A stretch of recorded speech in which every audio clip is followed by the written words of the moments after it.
जय हिंद दोस्तों, स्वागत है आप सभी का हमारे यूट्यूब चैनल में। आज हम बीए थर्ड ईयर का शिक्षा शास्त्र जो आपका प्रथम प्रश्न पत्र है इसका चौथा चैप्टर पढ़ने वाले हैं। इससे पहले हमने आपका 3 चैप्टर तक ऑलरेडी कवर कर लिया है। बड़े ही इंपॉर्टेंट आपके लिए चैप्टर थे, अच्छे से डिस्कस किए गए हैं, तो प्लीज वीडियो जरूर देखना चैनल पर। इसमें हमारा आज का पहला प्रश्न है चौथा चैप्टर का कि कोमल उपागम को जाना जाता है तकनीकी के रूप में। तकनीकी रूप में जो है कोमल उपागम को क्या जाना जाता है, तो आपका करेक्ट आंसर रहेगा उपयुक्त सभी। जो आपके सभी तकनीकी हैं, शिक्षण, अनुदेशन, व्यवहार, ये सारे कोमल उपागम के रूप में जाने जाते हैं तकनीकी के रूप से।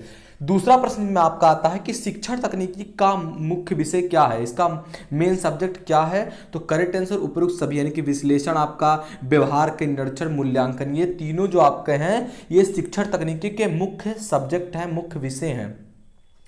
आगे यानी कि तीसरा नंबर का हमारा प्रश्न क्या आता है कि शिक्षण तकनीकी में बदल दिया जाता है, क्या बदल दिया जाता है, तो उपयुक्त आपका सी करेक्ट है। ए और बी दोनों, यानी कि आपके ऊपर जो दिए गए हैं योजना व्यवस्था या प्रस्तुतिकरण जो मूल्यांकन है, ये आपका करेक्ट हो जाएगा। शिक्षा तकनीकी में बदल दिया जाता है, किसमें, योजना व्यवस्था में और प्रस्तुतिकरण मूल्यांकन में।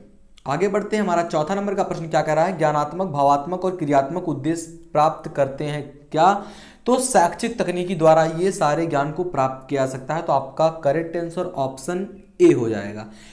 आपका पांचवा नंबर का प्रश्न क्या कर रहा है, अगला प्रश्न कि दार्शनिक, मनोवैज्ञानिक व सामाजिक ज्ञान का प्रयोग होता है किसमें, शिक्षण प्रक्रिया में। शिक्षण प्रक्रिया में दार्शनिक, मनोवैज्ञानिक व सामाजिक ज्ञान का प्रयोग होता है। आगे बढ़ते हैं, हमारा छठवां नंबर का प्रश्न क्या रहा है कि शिक्षण तकनीकी का प्रयोग किया जाता है विकास में, किससे, शिक्षा संबंधी विकास में किया जाता है। आगे बढ़ते हैं, हमारा सातवां नंबर का प्रश्न क्या कह रहा है, शिक्षण तकनीकी द्वारा होता है, शिक्षण तकनीकी द्वारा क्या होता है, उपरोक्त सभी। ऑप्शन डी आपका करेक्ट हो जाएगा कि जो शिक्षण तकनीकी है इसके लिए अध्यापकों और विद्यार्थियों के व्यवहार पर नियंत्रण होता है, जो आपका शिक्षण प्रतिमानों का निर्णय किया जाता है, शिक्षा का नियोजन होता है, व्यवस्था होता है, मार्गदर्शन और नियंत्रण होता है। तो आपका करेक्ट आंसर उपयुक्त सभी यानी कि डी हो जाएगा। आगे यानी कि आठवां नंबर का आपका प्रश्न क्या कह रहा है कि अनुदेशक जो है, अनुदेशन तकनीकी का विकास किया गया है, कहाँ किया गया है, ऑप्शन बी बुनूरर और ग्लेशर द्वारा किया गया है अनुदेशन जो तकनीकी है इसका विकास।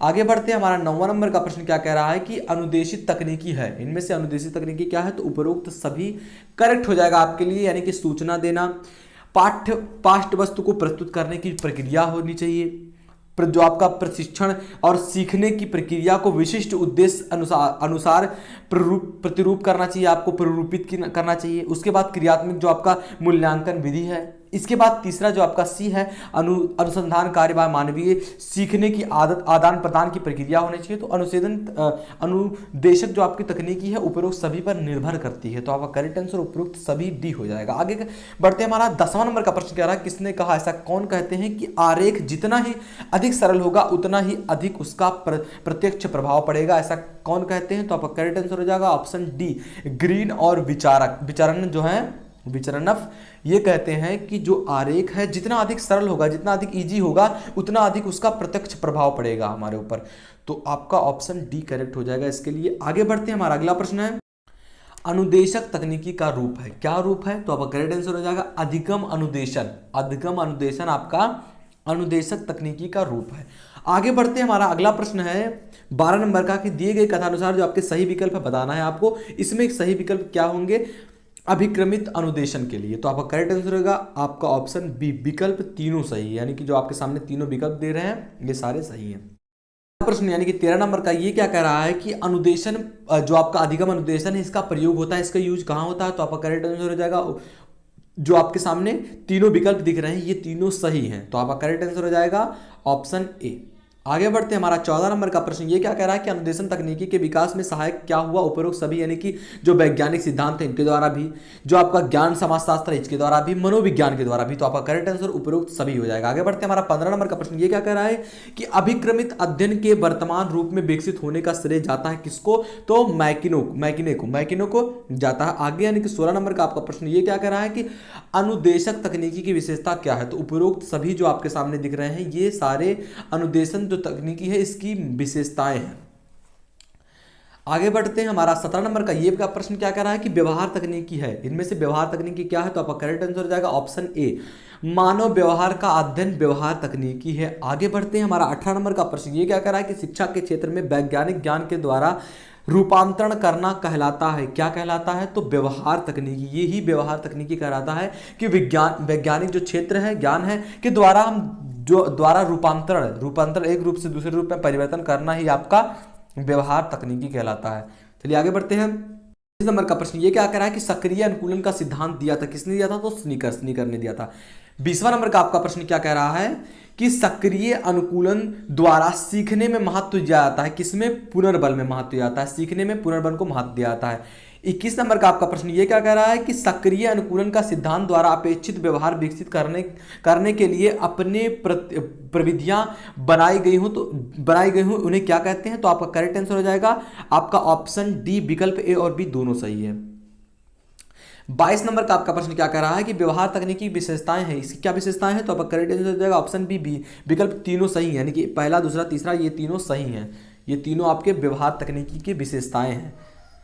आपका 23 नंबर का प्रश्न ये क्या कह रहा है कि कोमल अथवा यंत्रेतर जो आपका है सामग्री के उदाहरण क्या है, तो रेखा चित्र भी है, चेकबोर्ड भी आपका, विज्ञान पत्र भी है, तो आपका करेक्ट आंसर ऑप्शन ए हो जाएगा। हमारा 24 नंबर का प्रश्न ये क्या कह रहा है कि प्रतिरूप की विशेषता क्या है, जो आपके प्रतिरूप है इसकी विशेषता क्या है, तो अमूर्त विचार प्रतिरूप की विशेषता है। आगे बढ़ते हैं, हमारा 25 नंबर का प्रश्न ये क्या कह रहा है कि प्राकृतिक और मानव निर्मित जो है, प्रकृति यानी कि जो प्रकृति से बना, मानव निर्मित जो हमने बनाया पदार्थों का स्थान होता है, कहाँ होता है, मानचित्र में, उसको मानचित्र में दर्शाया जाता है, चाहे वो प्राकृतिक हो चाहे मानव निर्मित। तो हमारा 26 नंबर का प्रश्न ये क्या कह रहा है कि अनुदेशक जो है का बहुसंवेदी सामग्री कौन होता है, तो रेडियो जो है अनुदेशन का आपका बहुसंवेदी सामग्री है, इसका पदार्थ है। आगे बढ़ते हैं, हमारा 27 नंबर का प्रश्न ये क्या कह रहा है कि व्यवहार तकनीकी का प्रकार है, इनमें से कौन सा व्यवहार तकनीकी का प्रकार है, तो आपका करेक्ट आंसर हो जाएगा ऑप्शन ए, अभिप्रेरण तकनीकी जो है आपका व्यवहार तकनीकी का उदाहरण है, तो ये आपका करेक्ट आंसर हो जाएगा ऑप्शन ए। चलिए आगे बढ़ते हैं, हमारा अगला प्रश्न है 28 नंबर का आपका प्रश्न क्या कर रहा है कि शिक्षण तकनीकी का घटक क्या है, इसका घटक क्या है शिक्षण तकनीकी का, तो उपरोक्त सभी, यानी कि आपका चाहे आपका पृष्ठपोषण तकनीकी हो, अधिगम का सिद्धांत हो, सूक्ष्म शिक्षण हो, ये सारे जो है शिक्षण तकनीकी के घटक हैं, इसके रूप हैं। 29 नंबर का आपका प्रश्न क्या कह रहा है कि अनुदेशन जो है इसका प्रभावी माध्यम क्या है, अनुदेशन का प्रभावी माध्यम क्या है, तो बहुमाध्यम जो है ये अनुदेशन का प्रभावी माध्यम है। अगला प्रश्न 30 नंबर का आपका क्या कह रहा है कि कक्षा अनुदेशन का आधार क्या है, बेस क्या है कक्षा अनुदेशन का, तो करेक्ट आंसर हो जाएगा आपका ऑप्शन डी, उपयुक्त सभी शिक्षण सामग्री, शिक्षण की विधि, आपका शिक्षण की विषय वस्तु, तो यानी कि कक्षा अनुदेशन का आधार क्या है, उपयुक्त सभी आपका करेक्ट हो जाएगा इसके लिए। आगे बढ़ते हैं, हमारा 31 नंबर का प्रश्न क्या कह रहा है, कोमल उपागम का उदाहरण क्या है, जो कोमल उपागम है इसका एग्जाम्पल क्या है, तो अधिगम सिद्धांत जो है ये कोमल उपागम का उदाहरण है, एग्जाम्पल है। हमारा अगला प्रश्न है 32 नंबर का कि इनमें से कौन सा जो दृश्य है सहायक सामग्री है, मानचित्र, नमूना, श्यामपट और उपरोक्त सभी, तो आपका करेक्ट आंसर हो जाएगा उपरोक्त सभी, यानी कि इनमें से जो मानचित्र, नमूना, श्यामपट है ये सारे इनमें से दृश्य सहायक सामग्री उदाहरण है। आगे बढ़ते हैं, हमारा 33 नंबर का और लास्ट प्रश्न हमारा है कि कोमल उपागम सम्मिलित है, किसमें सम्मिलित है, तो उपरोक्त सभी, यानी कि शिक्षण तकनीकी में भी, अनुदेशक तकनीकी में भी, व्यवहार तकनीकी में भी, तो आपका करेक्ट आंसर हो जाएगा उपरोक्त सभी कोमल उपागम ये सारे चीज़ों में सम्मिलित है। तो ये था दोस्तों आज का चैप्टर। आशा करते हैं आपको वीडियो पसंद आई होगी, वीडियो पसंद आए तो प्लीज लाइक करना, चैनल पर नए हो तो चैनल को सब्सक्राइब कर लो, ऐसी वीडियोज पाने के लिए। मिलते हैं आपसे अगली वीडियो में, तब तक के लिए जय हिंद, जय भारत।